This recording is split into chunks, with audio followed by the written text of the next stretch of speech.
Hello everyone, welcome back to my YouTube channel. Today we will see how to free up disk space on Mac. First of all, let's look at the built-in storage management recommendations. Click the Apple menu in the upper left corner of your screen, and here select System Settings.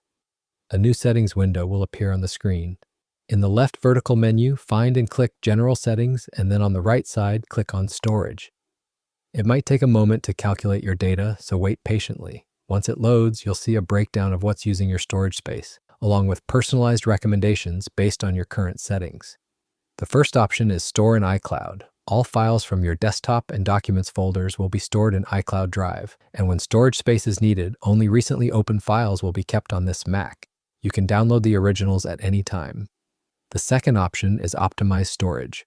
Movies and TV shows you've already watched will be automatically removed from this Mac. You can download them again at any time, and you can change this later in TV settings if you want. Another helpful feature is Empty Bin automatically, which permanently deletes files that have been sitting in your trash for more than 30 days.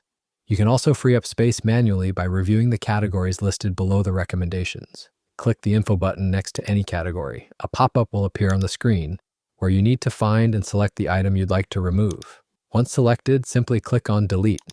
You will need to click Delete again to confirm. You may also be prompted to enter your Mac's login password. In this way, you can free up disk space on your Mac. I hope this video is helpful to you. For more information, subscribe to my YouTube channel, and thank you for watching.